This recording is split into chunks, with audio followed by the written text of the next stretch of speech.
Ever since the beginning of the Industrial Revolution, machines that produce new sources of pollution have been introduced. The machines that I'm talking about are powered by steam.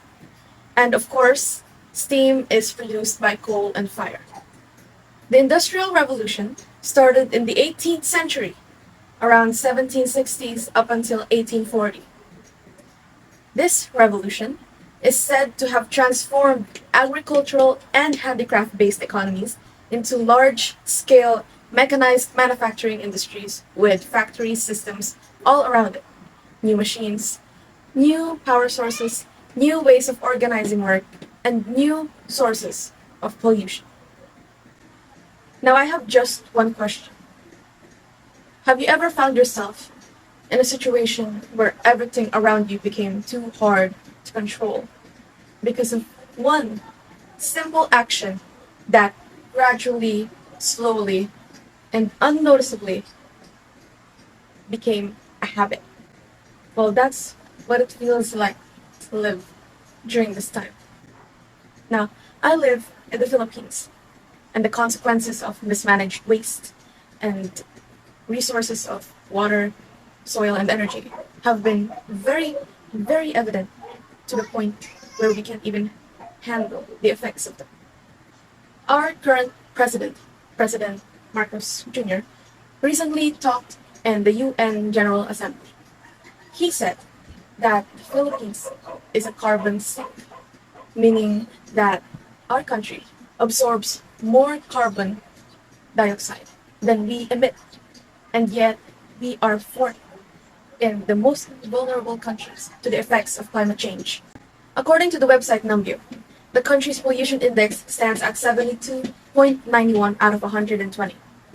This number is equivalent to the weight of each type of pollution, with air pollution having the biggest weight, followed by water pollution and the other types. In this moment, I want to discuss with you the consequences of improper resource utilization and waste management, and how we can alter those effects with better methods. Let's start off with energy utilization. Let's focus on one data in this situation: the Philippines. According to the Department of Energy, the country, as of 2020, utilizes coal, oil, fossil fuels, biofuels, biomass, and natural gas. In the power generation, coal contributes 57.2%. Fossil fuel is accounted for 62.2%. Natural gas contributes 39.5%, and biofuels contribute 10.6%. In non-power application, coal is harnessed for 30.8%, especially in the cement industry. Natural gas contributes 39.5%, like in the power generation, and biomass contributes 21.8%. And also, it is accounted for 82.6% in household uses.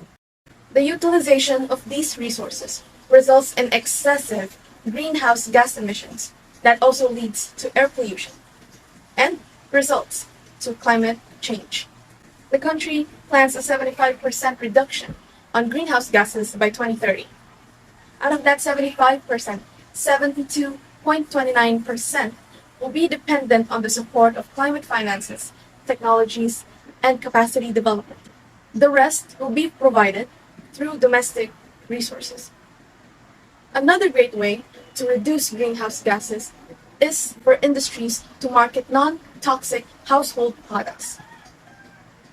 People can also contribute by managing excessive use of electronics and making use of renewable energy.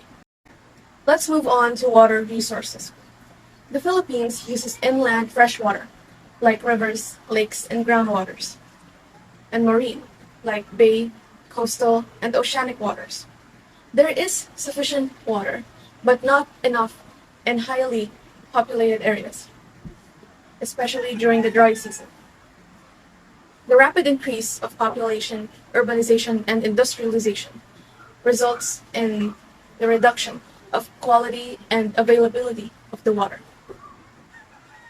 The discharge of domestic and industrial wastewater, as well as agricultural runoff, has caused an extensive pollution in the water bodies. This effluent is in the form of raw sewage, detergents, fertilizers, heavy metals, chemical products, oils, and even solid waste. And each of those pollutants has a different noxious effect that influences human livelihood and also translates to economic cost, which is estimated to be 67 billion Philippine peso annually. Access to clean and adequate water is a very critical problem in the country, especially in the urban and coastal areas. 31% of the country's river systems are classified as public water supply. Approximately 31% of illnesses monitored over a 5-year period were said to be caused by waterborne sources, and 58% of groundwater sampled as contaminated with coliform. In addition, limited supplies leaves people no choice but to store more water. And mishandling the storage of water is causing a rapid increase in mosquito-borne diseases. According to Engineer Magtibay, people can protect themselves from these situations by ensuring that the water they are drinking is safe, conserving and recycling water, and covering water containers to ensure that vectors and contamination are prevented. The country can apply improved rainwater collection systems and state-of-the-art desalination technologies, along with renewable energy for safer water resources. Now let's move on to soil resources. Philippine soils can be classified either as upland or lowland. Lowland soils have nutrient elements and water that accumulate clays. These kind of soils are also used for paddy rice during the rainy season. Nevertheless, upland soils have several infertility and chemical problems, which limit their use for crop production. But fortunately, lowland soils are helping upland crops during the dry season, like corn, tobacco, and vegetables. Conversion of forests to agricultural land use results in soil degradation, specifically soil erosion, and to be even more specific, topsoil erosion, the main land degradation problem in the Philippines. The areas in the country affected by topsoil erosion is 60.6%. The country's level of poverty has a very positive relationship with the magnitude of soil erosion, which is very interesting since the regions outside NCR that have dominant land use with high incidence of poverty are for coconuts. These coconut monocrops results in the depletion of soil nutrients, consequent decrease in farmers' income, decline in crop productivity, and increase, really high increase in soil erosion. In addition, illegal mining and deforestation also causes soil erosion.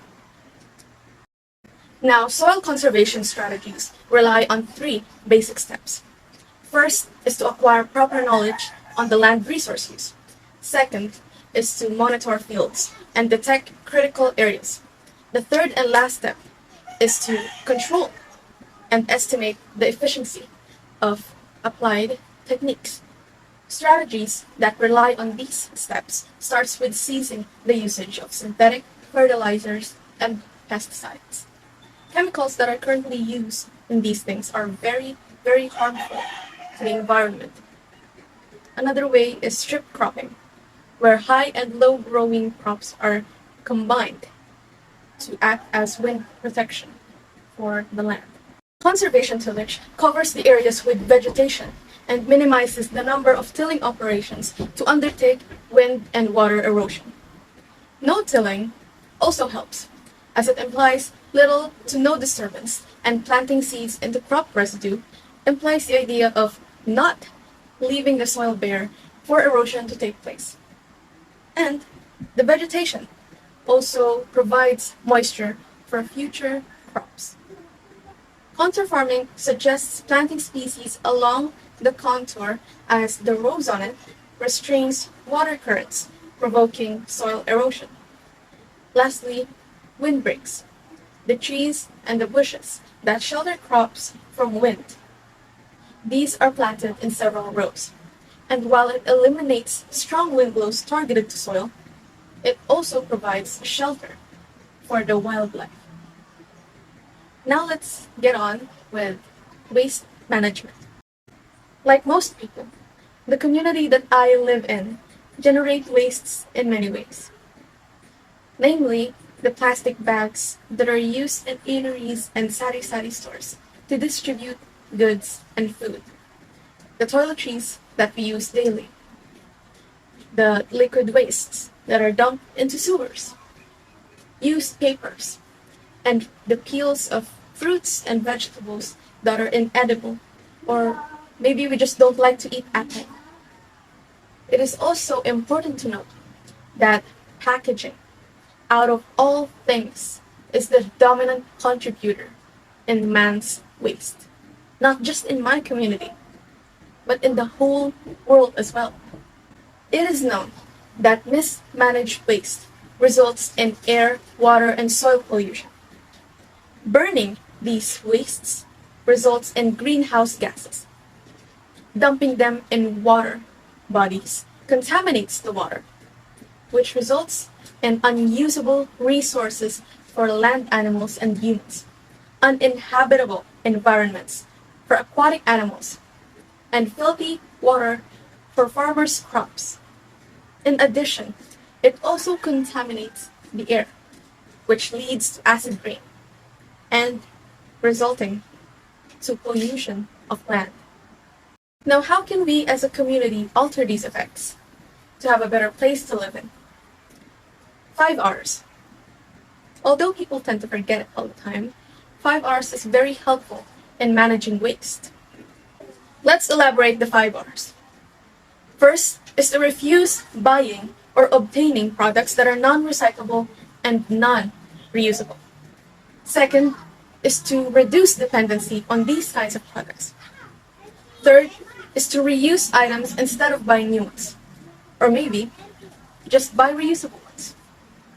Fourth is to repurpose those items that cannot be refused, reduced, or reused. And lastly, recycle if necessary. These steps will help the community be a better place to live in. Transitioning from the old ways to our new methods can be a little tough, but not so much if we work together and contribute in our own ways, which is why care and caution always needs to be present in every situation. We've come a long way since 4000 before Common Era. We built civilizations, trading. We built machines that let us travel across seas. Lands have been conquered. Wars, epidemics, pandemics. People went through a lot. The Industrial Revolution happened. But humanity got flooded with innovations that came along with unpleasant consequences. And until now, only some people care about it. But I hope that number grows, and our ideas with it. And what better scenario to look forward to than every community in every country acting as a whole to keep our world safe and sound. That's all. Thank you.